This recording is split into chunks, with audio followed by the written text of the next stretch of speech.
Well, welcome back to the channel. Retired for life. And as you can see, we have finally got the sawmill head up here. Art came up yesterday and we used his tractor to set it in place, and it is actually ready to roll. So I'm going to go over with you some of my thoughts here on preparing for my first cut, which is of course kind of a scary thing. I mean, these things are not cheap. It's a pretty good size investment, and you really want to make sure you get it right and don't damage the machine in the process. So let's have a look at my preparation here. So I have built this table down here, which you would have seen me working on in an earlier video. So the idea is to cut the pieces off of my log, and as they come off, as they're cut, I'll take them over and stack them onto this table. From here, I can brush them off, or if they still need to be trimmed, I push them to the back, and that way they're right close by, and there's not a bunch of bending required. I can pick the ones up that need to be trimmed off of the table and put them back onto the sawmill quite easily. And I brought up my first log. So this is a piece of poplar, which is pretty craggy looking, as you can see. So I've got it set so the small end is towards the sawmill head. Now the idea of that is to make it a little easier dealing with the knots and things. So I've seen all sorts of different ways of doing that. People put it on one way or another kind of thing. But to my way of thinking, and I may be wrong because this is my first time, but to my way of thinking, having the small end towards the sawmill head will let the sawmill blade feed in to where these knots are and that type of thing. And most of the knots are on an angle.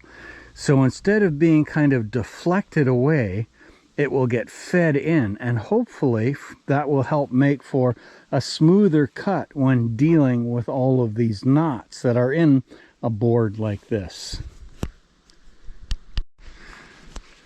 Now the other thing I have done is I've brought this small board up here, and the idea, I don't know whether this will work or not, but the idea is to be able to just drop this on the bunks after the log is in place, and then measure up from there to look at the log to figure out where I want my first cut to be.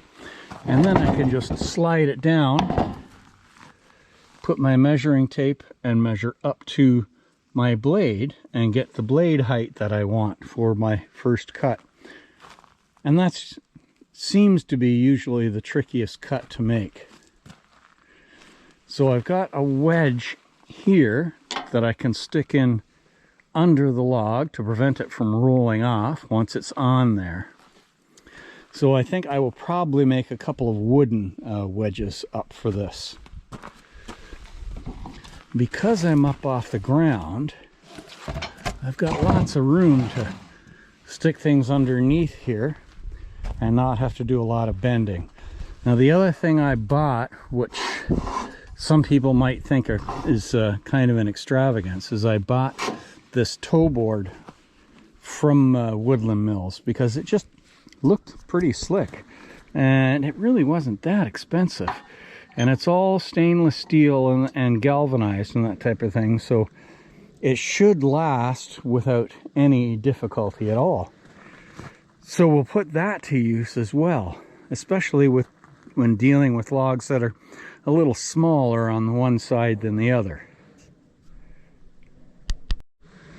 So before I go too far, I will of course open the head up here and check my blade by rotating it manually with the motor off, just to make sure it's still nice and lined up. I want everything to be just right before I start this first cut. So we'll get that done now.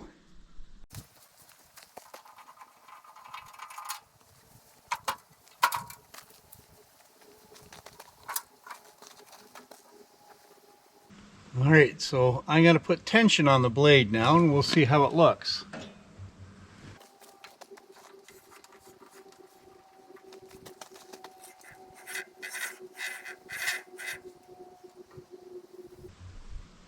So the blade is supposed to be, the back of the blade is supposed to be just barely high past the back of the idler wheel here. And that is right where it is. So that all looks pretty good. I think we're ready to actually start it up.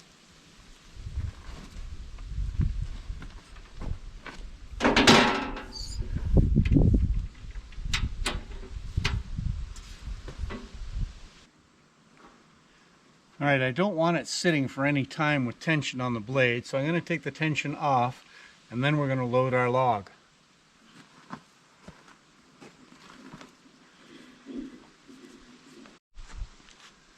Okay, here we go. First log coming in.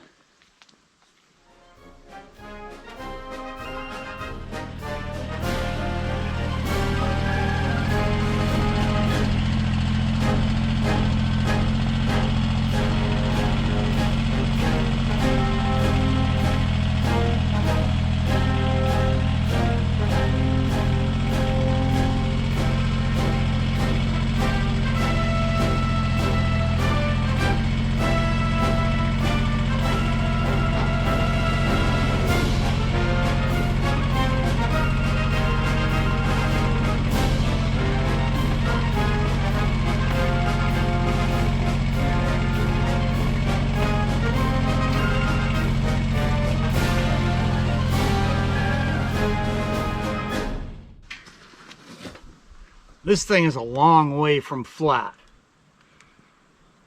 So we'll do a little bit of fooling around here to get it in position for my first cut.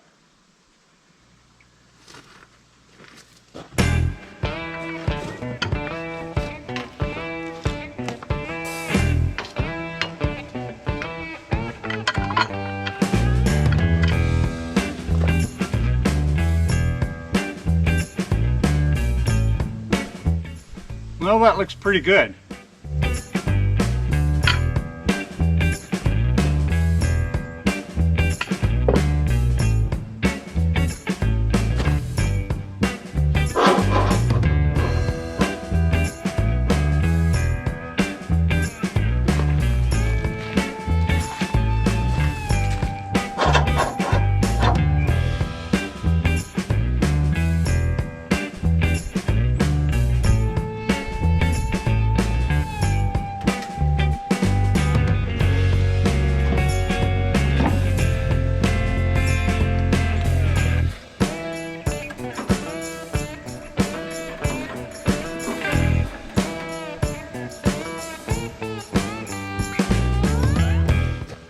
Well, I think we're ready.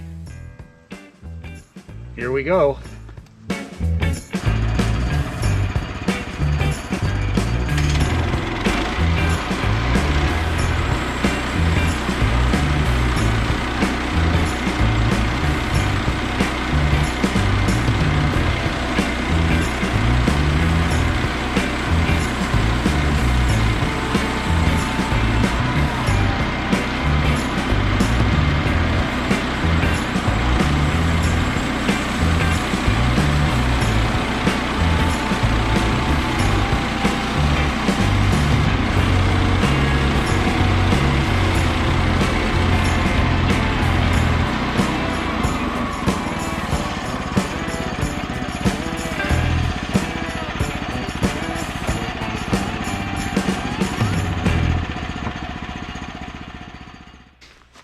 So we're having some progress, but what I found is this little piece of angled bar, which is meant to protect you from running into your backstops, was sticking out too far and really shortening the width of my cut. So I've removed it.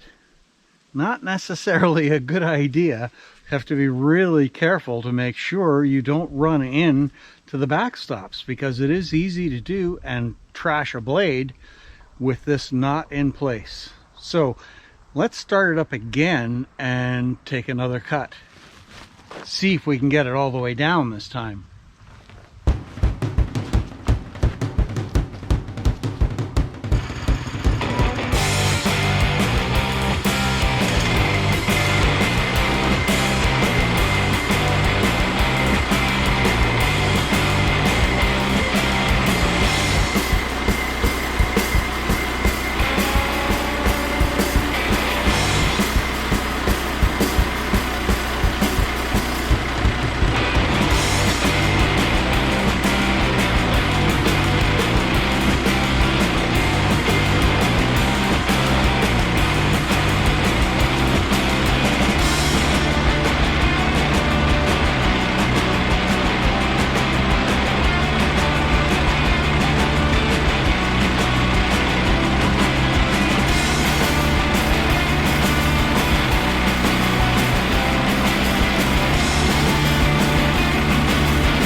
going to be a lot of things to get used to.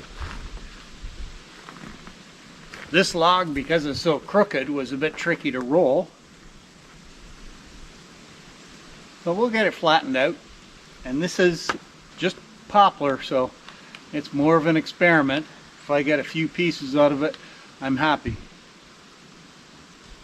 So there's a couple of little things that I want to do that I will put in place, and then we'll do our next cut. Okay, we're ready to go again. So I brought up a small shop brush for brushing the top of the cant off as I'm cutting, or after I've cut. And the other thing, I brought up my dust mask because there is a lot of dust that comes out of these things, and right now the wind is actually blowing it towards me. So I'm going to be wearing my dust mask while I make the rest of my cuts. So let's get going again.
Getting there.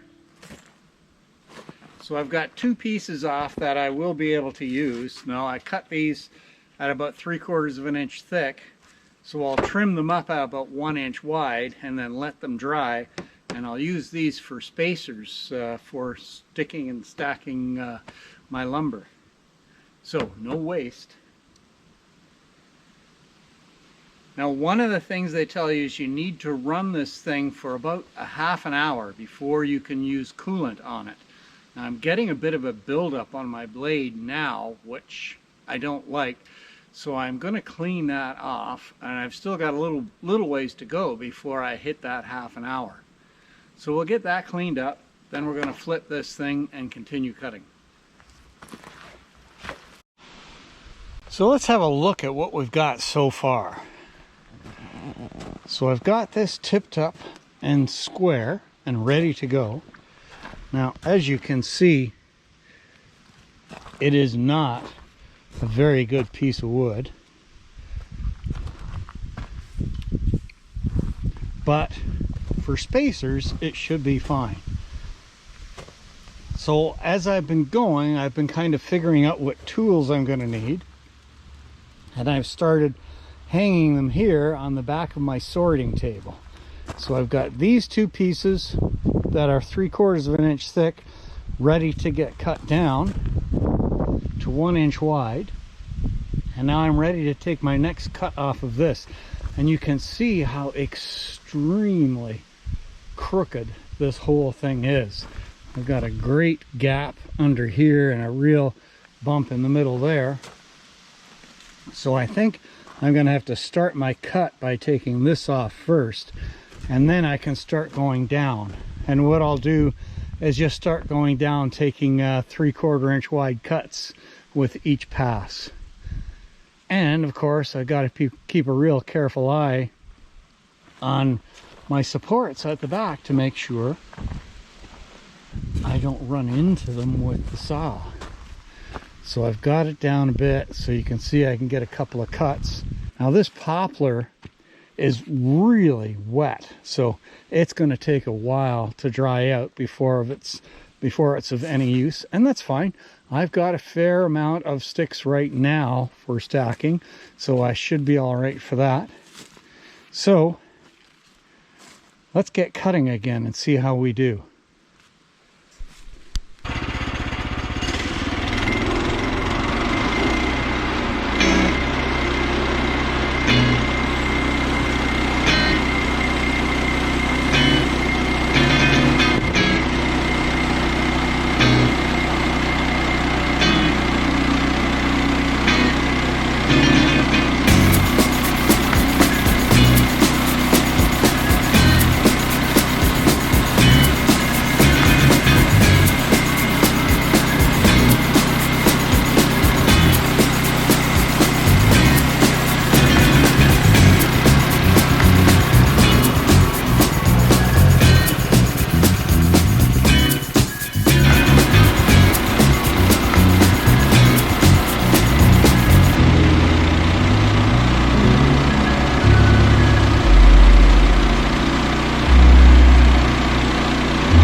Really twisted on me.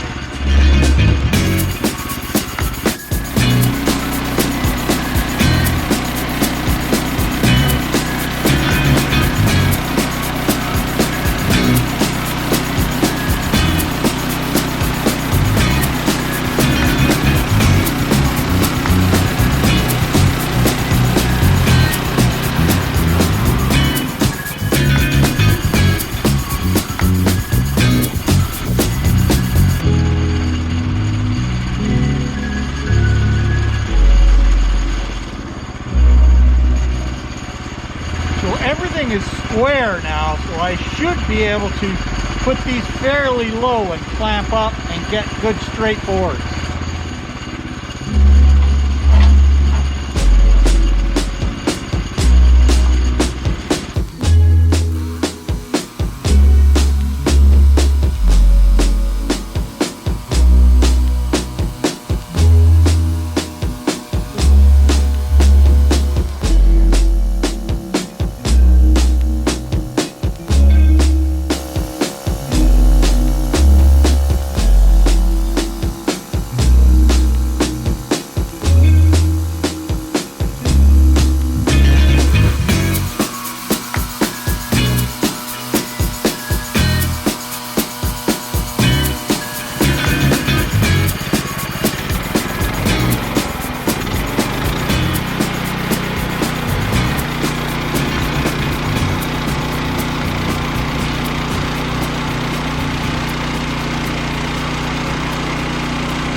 Well, that's it, guys. I have got a really large pile of wood for sticks for spacing my lumber.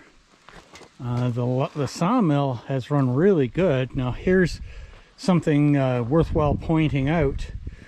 You can see how nice and clean that blade is now. I scraped it off a couple of times, and then I hit my half-hour mark and I started to use coolant, and I'll show you here what I was using. So because we're into the fall and we already have had a pretty heavy frost, I wanted to make sure that I didn't put just water into my coolant tank and have it freeze on me.